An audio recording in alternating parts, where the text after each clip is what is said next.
Señores, gracias por continuar esta mañana aquí con nosotros. Invitamos en el día de hoy a Luisa de Peña. Luisa de Peña es directora del Museo Memorial de la Resistencia.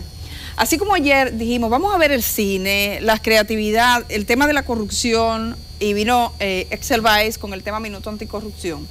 Dijimos, vamos a verlo desde una perspectiva histórica de resistencia, desde el museo, cómo se ve la corrupción. Le preguntaba a Luisa de Peña sobre la corrupción y la impunidad, porque aquí en República Dominicana van de la mano. Y ustedes que han documentado los procesos históricos del país y que tiene mucho que ver con eso, con los abusos, con los excesos, con el uso del poder en un sentido contrario al beneficio del pueblo, sí, me gustaría que reflexionáramos a partir de ese punto. Algunas personas, probablemente de los más jóvenes, estén diciendo, esto nunca ha pasado aquí.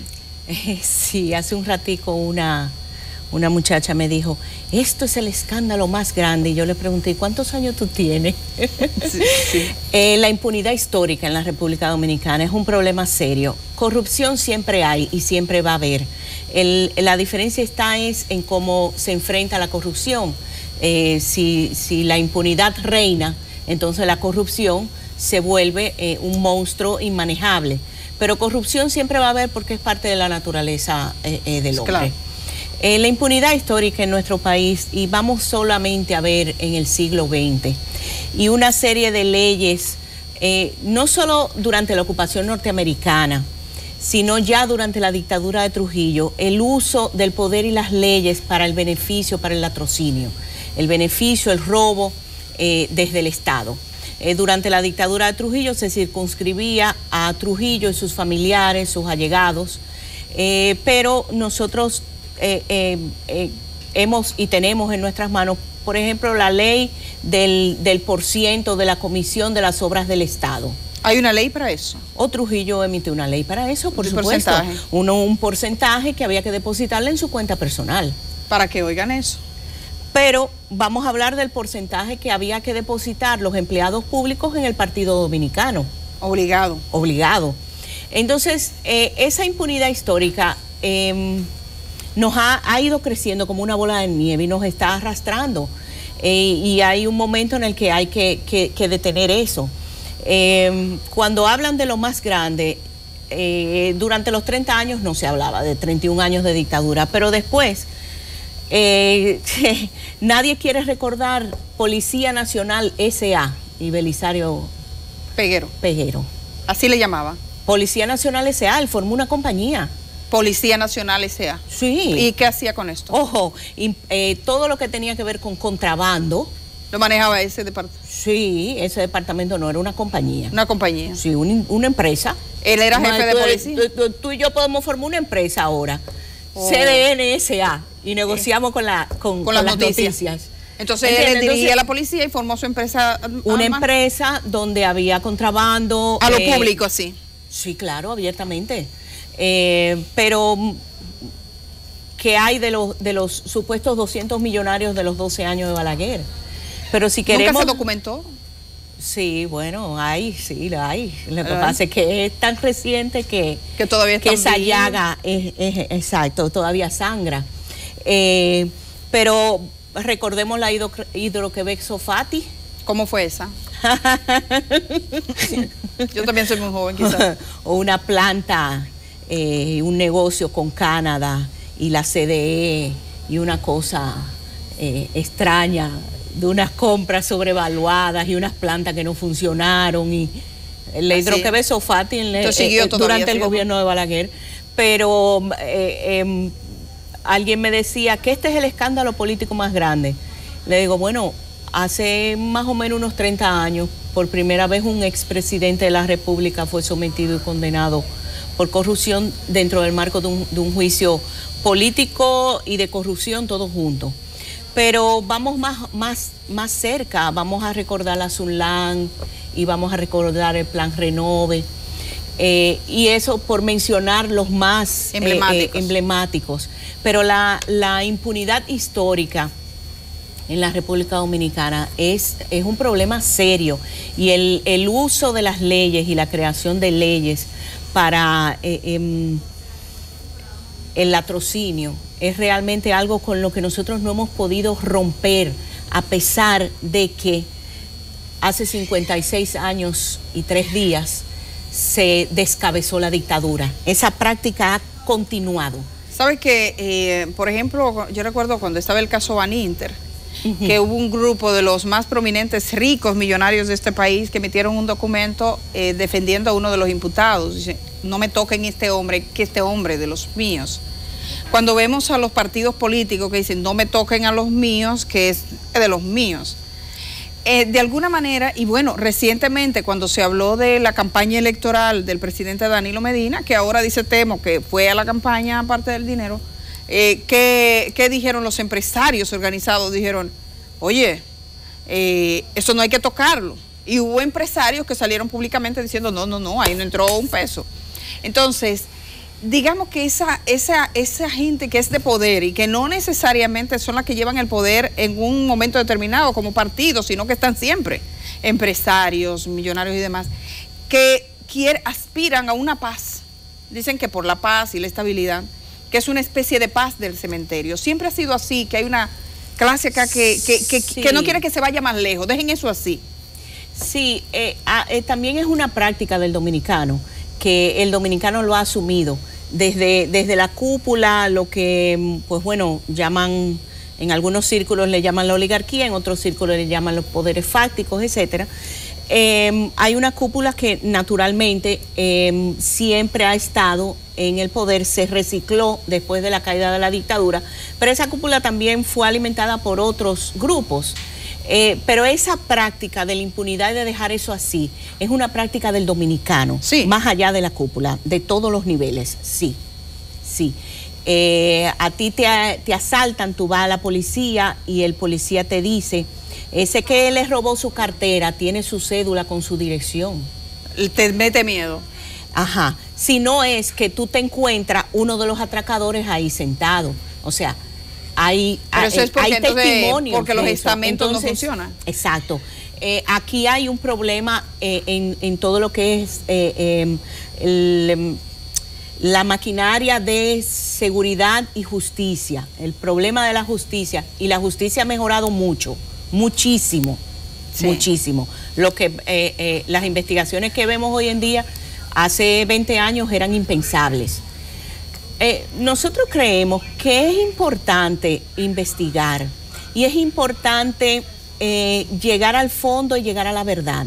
Lo importante es llegar a la verdad, porque hasta ahora hay un grupo de personas imputadas que son imputados, sí, acusados, no están condenados. Sí, se le presume inocente. Se le presume inocente y ese es un derecho, y ese es un derecho que hay que resguardar, porque es un derecho de la democracia importante.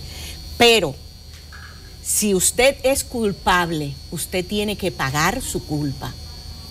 Y todo el peso de la ley tiene que caer sobre usted. Hay países como Chile, como Guatemala, que aquí dicen que Guatemala, que lo mata, pero tuvo una comisión de la verdad, Guatemala. Claro. Chile, Argentina, que tuvieron dictaduras, por ejemplo, y dijeron, y están todavía solucionando delitos de sangre, sí, con viejos ancianos. En República Dominicana no se hizo eso.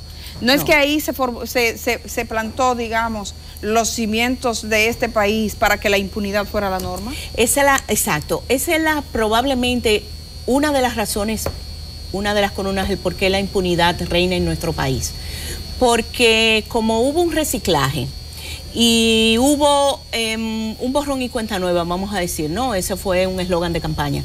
Pero el asunto de que los grandes crímenes, los crímenes de lesa humanidad no fueron ni siquiera investigados, mucho menos castigados, exceptuando el de las hermanas Mirabal y el crimen de Hacienda María. Se le da un mensaje. Que se castigó a media. Se castigó a media porque los asesinos de las hermanas Mirabal se fueron, escaparon, ajá, y recibieron asilo político y vivieron hasta el final de sus días en Estados Unidos sin ningún problema. Entonces, ¿qué pasa? Se da un mensaje a la sociedad muy negativo, un mensaje terrible, devastador, porque si los crímenes más graves no son castigados, los menos graves, ¿por qué tienen que serlos? Estábamos viendo ahorita un video de un joven que confesaba haber asaltado 60 bancas. Y yo lo miraba entre incrédula y con una profunda tristeza adentro, porque ladrones siempre van a haber y corrupción siempre va a haber. Pero el hecho de que se hable de eso de esa forma, normalizado en televisión. En televisión normal, es una señal de que nuestra sociedad está enferma, tenemos problemas, serios problemas, y creo que tenemos que abordarlo, tanto el gobierno como la sociedad civil unidos, porque el país, la nación, es de todos, no es de uno o de otro, e incluye a los corruptos, la nación, y los corruptos, que se le pruebe su culpa, debe caer sobre ellos todo el peso de la ley. Quisiera, para despedirme y hacer la última pregunta a Luisa de Peña, que es la directora del Museo Memorial de la Resistencia, que me pusieran ahí imágenes de los apresados para irnos con esas imágenes. Luisa, las imágenes de estos arrestados, usted dirige un museo que está destinado a, digamos que de una manera, a resaltar lo que ha sido el rol de la resistencia en República Dominicana. Cuando nosotros vemos estos arrestos, y vemos la Marcha Verde, es la Marcha Verde la expresión de una resistencia actual, como lo fue antes. O sea, este pueblo que tanto ha sabido confrontar con los que delinquen. La Marcha Verde es un movimiento social como fue el 4%, y creo que los movimientos sociales son importantes y hacen política, y impulsan políticas. Son importantes, y siempre es importante que la sociedad se manifieste cuando está en desacuerdo con alguien o con algo que se está haciendo, y es importante también que el gobierno escuche cuando hay base para esos reclamos. Siempre el Estado debe estar abierto a investigar y escuchar, mas no a politizar. Eso es muy importante, porque cuando se politiza, se pierde toda la razón.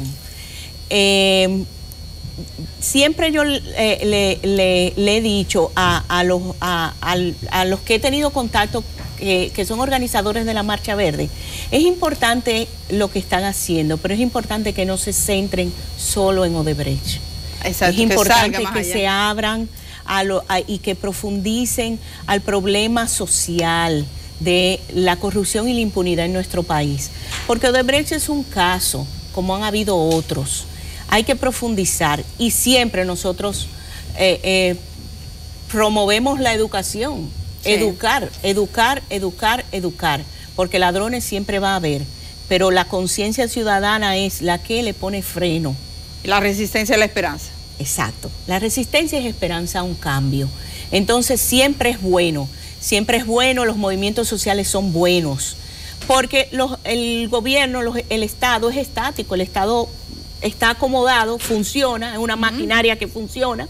Entonces, si tú no... Hay que recordarle que aquí hay gente. Exacto, impulsa cambios, impulsa hasta que se revisen.